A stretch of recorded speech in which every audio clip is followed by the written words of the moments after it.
Passando a palavra para a Maria Lúcia Fattorelli. Bom, boa tarde. Muito grata, presidente, senador Paulo Paim, relator, senador Hélio. Cumprimento a todas as pessoas presentes. Acho que está ligado, não é? Eu gostei de ficar para o final, porque vou colocar, pode ir passando, vou colocar algumas contribuições da Auditoria Cidadã da Dívida para esse debate, senadores presentes. Nós estamos aí diante de uma avalanche de reformas, a reforma da Previdência não está sozinha, não é? Tem também a trabalhista, a tributária, que quase não estão falando nela, mas estão todas conectadas.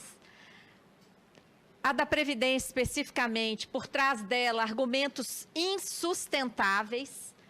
Então, se os argumentos são insustentáveis, o que é que está por trás dessas contrarreformas?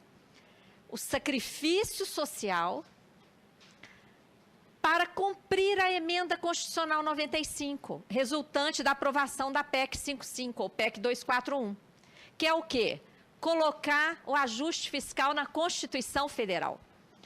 Tirar de todas as áreas primárias para que sobre mais para a dívida pública. E o que está por trás também? Os privilégios financeiros.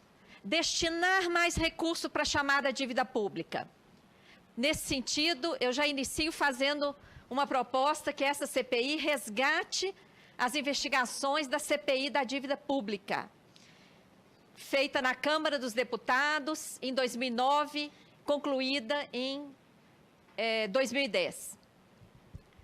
Outro objetivo, aumentar o volume de negócios do mercado financeiro, por meio dos planos de previdência privada e dos fundos de pensão de natureza aberta. Então, nessa tela aqui é o resumo do que eu vou colocar, tá?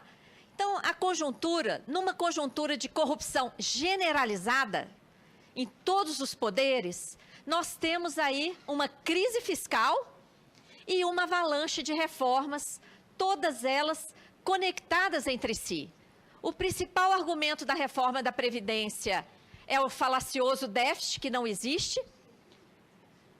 A reforma tributária, que ninguém está falando nela, ela transforma as contribuições sociais, que o governo não considera na hora de calcular o financiamento da Seguridade Social, a COFINS, a Contribuição Social sobre Lucro Líquido, o PIS/PASEP, a reforma da Previdência, que já tem relatório pronto do deputado Luiz Carlos Rauli, transforma essas contribuições sociais em imposto, dando fim à vinculação constitucional dessas contribuições ao financiamento da Seguridade Social. E a reforma trabalhista, olha, quando ela cria o trabalho intermitente, precariza o mercado de trabalho, como é que essas pessoas vão conseguir completar 25 anos para se aposentar? Não é? Então, todas essas contrarreformas estão conectadas. A justificativa é o ajuste fiscal, pode passar, para ter mais recursos para a dívida pública. E de onde vem essa crise fiscal? Nós não tivemos nenhuma calamidade no Brasil, nós não tivemos nenhuma praga, pelo contrário, temos batido recorde de safra, temos todas as potencialidades neste país. De onde veio essa crise? A maior crise da história que está acontecendo aqui no Brasil. Essa crise foi uma crise construída, foi uma crise provocada. Por quê? Por uma política monetária suicida, que pratica as taxas de juros mais elevadas do mundo, sem justificativa técnica, política, jurídica ou econômica. Essas taxas de juros, que não servem para controlar o tipo de inflação que existe no Brasil, são o principal fator de crescimento da dívida pública. E são o principal fator de paralisação da economia, da causa da desindustrialização, da crise no comércio, do desemprego e tudo que provocou essa crise. Junto com as taxas de juros mais altas do mundo, o Banco Central, com a desculpa de controlar a inflação, restringe a base monetária. De que forma? Enxuga, senadores, 1 trilhão e 100 bilhões de reais atualmente de dinheiro que sobra no caixa dos bancos. nas chamadas operações compromissadas. Na prática, é uma remuneração da sobra de caixa dos bancos. Toda a teoria econômica, inclusive o famoso economista Thomas Piketty, diz que seria um suicídio o Banco Central não irrigar a economia e não baixar juros. O nosso Banco Central faz o contrário, pratica taxas de juros historicamente mais elevadas do mundo e, além de não emitir moeda, esteriliza 1 trilhão e 100 e ainda remunera esse 1 trilhão e 100 diariamente, gerando uma despesa pública. Além disso, o tipo de swap cambial que o Banco Central faz. Nós vimos, inclusive, no escândalo da semana passada, numa volatilidade da moeda estrangeira por conta do escândalo. O que o Banco Central fez? Emitiu 4 bilhões de contratos de swap cambial num dia, mais 2 bilhões no outro. Quando estava na cara que aquilo ali era uma volatilidade intrinsecamente ligada ao escândalo, o Banco Central foi lá e emitiu contratos. Isso tudo vai gerar um prejuízo. Isso que os jornais estão dizendo, que a JBS e a JBS lucraram centenas de milhões de reais. Quem ficou com a perda do outro lado? O Banco Central. E como é que o Banco Central cobre esses prejuízos? Com título da dívida pública. Então, essa política monetária suicida, de taxa de juro alta, de operação compromissada, que também emite 1 trilhão e 100 de dívida pública para cobrir essa remuneração da sobra de caixa dos bancos, e esse tipo de swap cambial que o TCU, tem uma representação no TCU 012-015 de 2003, que diz que é ilegal, e continua sendo praticada no país. Então, todos esses itens... Temos um artigo, o Banco Central está suicidando o Brasil, que pode ilustrar essa compreensão dessa política monetária suicida que causou essa crise e que continua aprofundando a crise. Não é? Então, o problema do Brasil não está nos gastos sociais, não está na Previdência. A Previdência Social é solução, é o maior sistema de distribuição de renda que existe no Brasil. O problema do Brasil está nos mecanismos que geram dívida pública, ao mesmo tempo em que transferem ganhos bilionários, trilionários ao mercado financeiro. O problema está na elevada taxa de juro, na aplicação de juro sobre juro, na contabilização de juro como se fosse amortização, uma fraude que atenta contra o artigo 167, inciso 3 da Constituição. O swap cambial da forma como ele é praticado aqui pelo Banco Central, a remuneração da sobra de caixa dos bancos. Nesse sentido, aqui no Senado foi aprovado um requerimento ao TCU, de iniciativa do senador Álvaro Dias, para que o TCU fizesse uma auditoria da dívida interna. A Auditoria Cidadã fez várias sugestões ao TCU, que podem também ilustrar os trabalhos dessa CPI. Então, a crise fiscal provocada pelo excessivo gasto financeiro está a exigir contra-reformas, não para controlar o gasto financeiro, que é o que está afundando o Brasil, é o que está afundando as empresas, todo o funcionamento desse país. As reformas estão sendo exigidas no sentido contrário, no sentido de controlar as despesas primárias na emenda constitucional 95, deixando livre os gastos com a dívida e os gastos com as empresas estatais não dependentes, um negócio fraudulento, equivalente ao que quebrou a Grécia e que está entrando aqui no Brasil.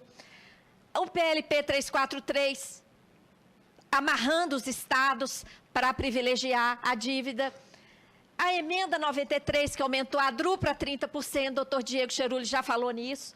A PEC 287, que é o tema dessa CPI, não é, que vai estrangular, vai destruir a previdência social pública no Brasil, não é? A reforma administrativa que já passou, que esquartejou o Ministério da Previdência, entre outras coisas, e a aceleração das privatizações. Vejam bem, as contra-reformas que estão sendo aprovadas e que estão sendo exigidas estão no sentido inverso a causa da crise fiscal existente no Brasil, que é justamente o gasto financeiro, o gasto delinquente. Pode passar. Isso se manifesta no orçamento público. Todo ano, o Orçamento Geral da União segue um desenho como esse aqui, ó. Quase a metade do orçamento vai para gastos com a dívida. Por que a Previdência está sendo alvo dessa reforma e o alvo de ataque do mercado financeiro nacional e internacional? Porque depois dos gastos com a dívida, a fatia da Previdência ainda é a que absorve maior volume de recursos, mas atende a mais de 100 milhões de brasileiros e brasileiras do campo e da cidade. Isso, aí é que está o alvo. Essa reforma visa enfrentar, atacar os recursos que ainda se destinam à Previdência Social para aumentar ainda mais a fatia dos juros dessa dívida que nunca passou por uma auditoria. Pode passar. A emenda 95, ela estabeleceu o teto só para os gastos primários, como eu mencionei. Ela deixou de fora a dívida, os gastos financeiros, que não são primários, são não primários, e deixou de fora também despesas com aumento de capital de empresas estatais não dependentes. Um negócio fraudulento. E está atrelado à questão da reforma da Previdência. A reforma da Previdência é para sobrar mais dinheiro para esse esquema. Esse esquema é um esquema que não se justifica. Ele vem sob a fachada de securitizar a dívida ativa, que não vai sair do lugar. A dívida ativa vai continuar lá sendo cobrada pelas procuradorias. E o que vai ser securitizado é apenas um fantasma dela, o direito dela ser arrecadada. E aí esse direito etéreo dela vir a ser arrecadada vai respaldar a emissão de debêntures por essas empresas, e essas debêntures terão garantia estatal, tá? Esse negócio quebrou a Grécia, está quebrando vários países europeus e está entrando aqui no Brasil de forma ilegal. Já são mais de 60 empresas como essa, como a PBH Ativos SA, a CPSEC em São Paulo e várias outras estão sendo criadas. Pode passar. É um negócio ilegal. O TCU já se manifestou nesse TC 016-585, mas o senhor Meirelles, banqueiro que está à frente do Ministério da Fazenda, está lá dizendo que não é ilegal não, e que está impulsionando esse tipo de negócio, ao mesmo tempo que ele impulsiona a aprovação da reforma da Previdência. Tá? Pode passar. A reforma da Previdência representa o desmonte da Seguridade Social, ela quebra o princípio da solidariedade, não é? Ela protege a Previdência privada, ela empurra as pessoas para a Previdência privada.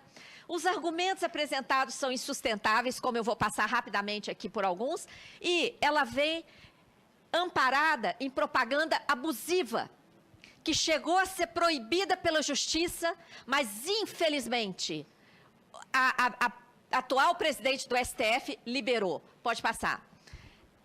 Deveria ter liberado também espaço igual para quem é contra essa contra-reforma. A PEC 287 traz abusos, verdadeiros abusos, que trarão graves consequências sociais.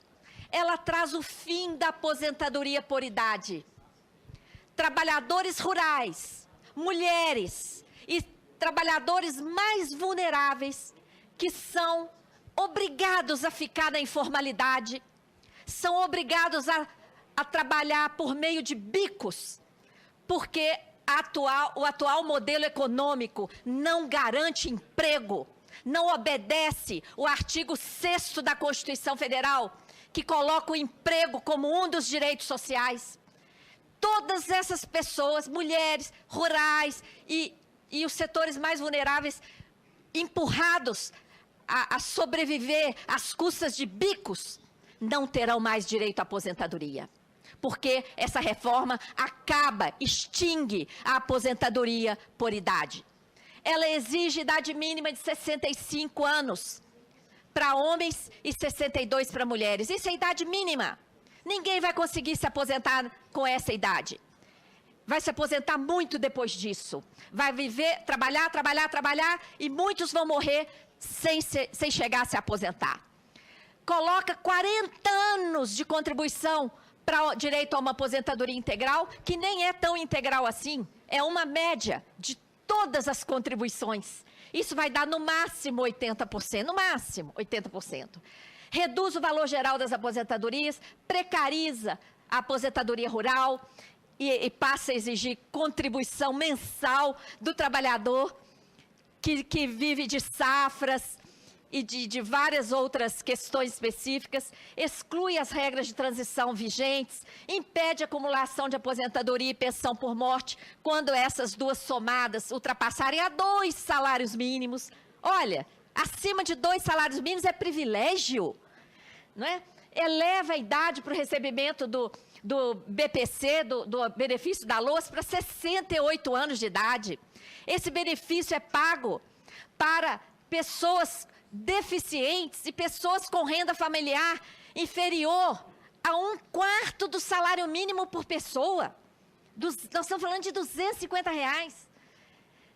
Regras inalcançáveis para aposentadoria de trabalhadores expostos a agentes insalubres, que a doutora Adriana é mestra nesse sentido, nos coloca situações infames para essas pessoas expostas a agentes insalubres e acaba com a aposentadoria especial de professores. Todos esses abusos trarão consequências gravíssimas.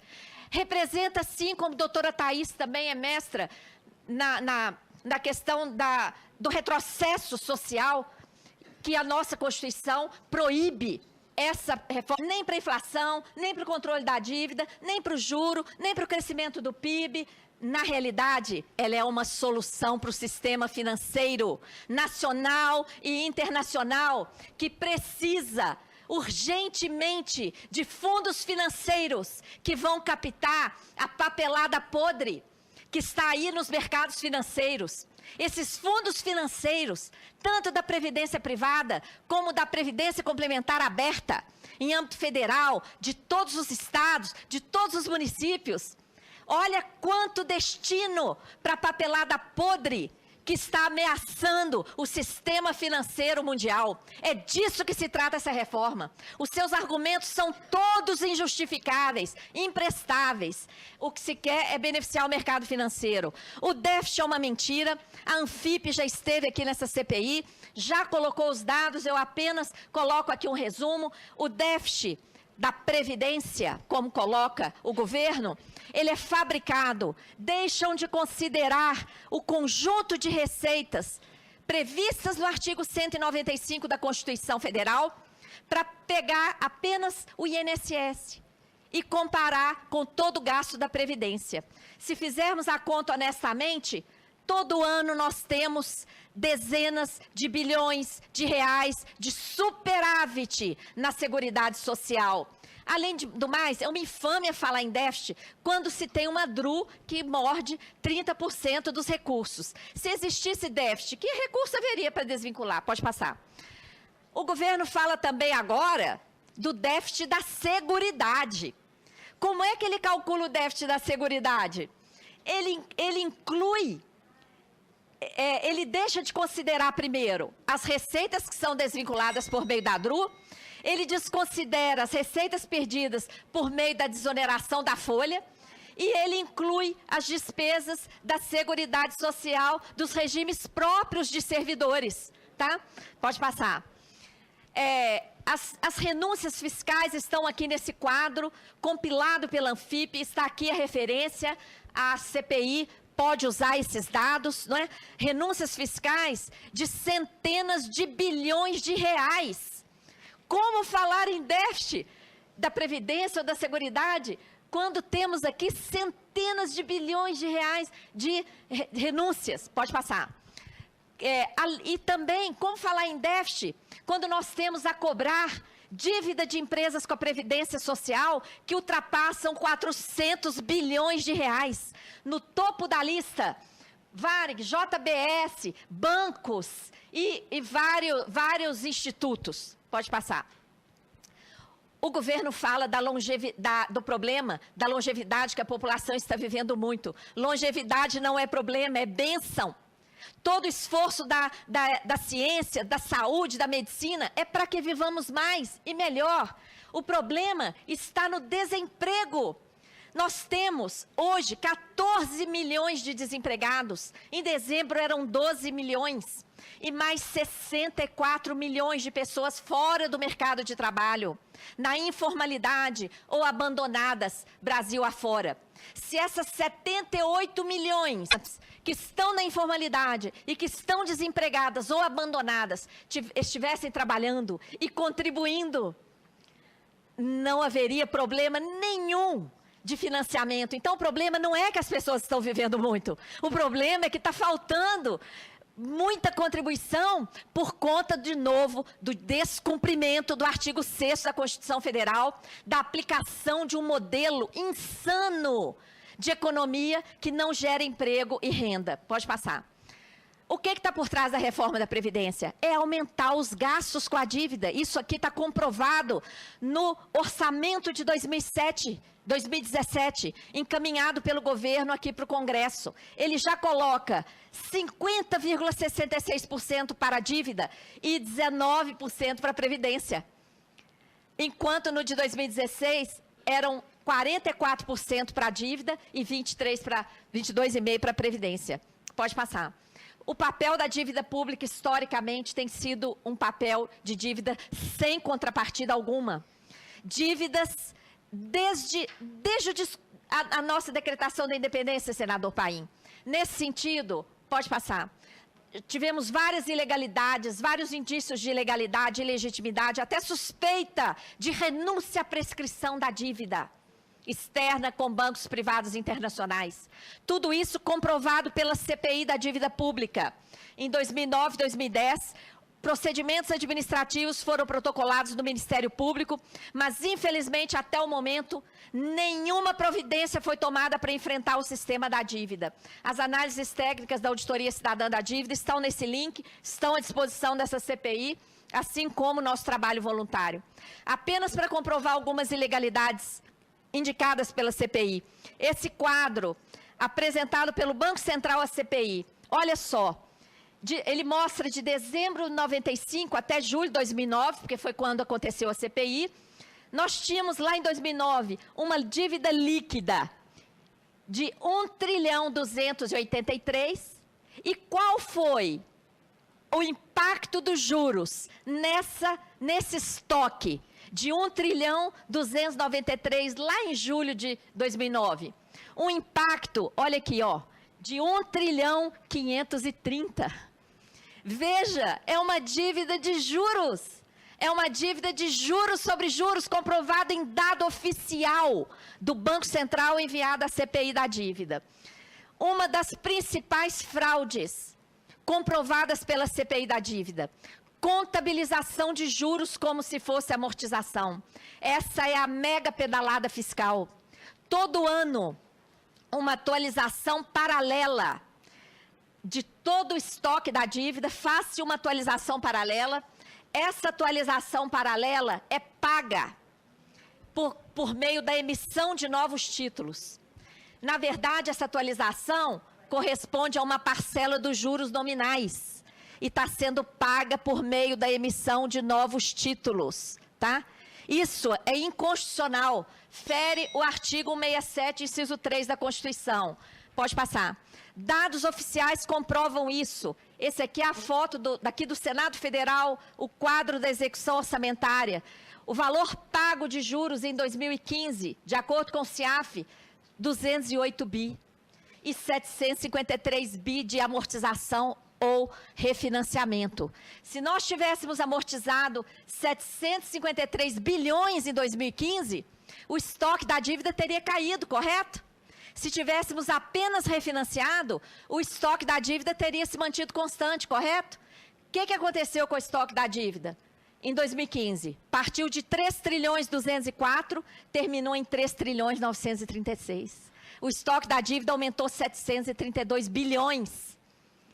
Então, essa incongruência entre aquele dado do refinanciamento ou rolagem e o que efetivamente aconteceu com o estoque é porque grande parte dos juros estão sendo contabilizados como se fosse amortização ou rolagem.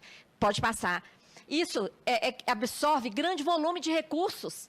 É aí que está o rombo das contas públicas, não na Previdência. Tá?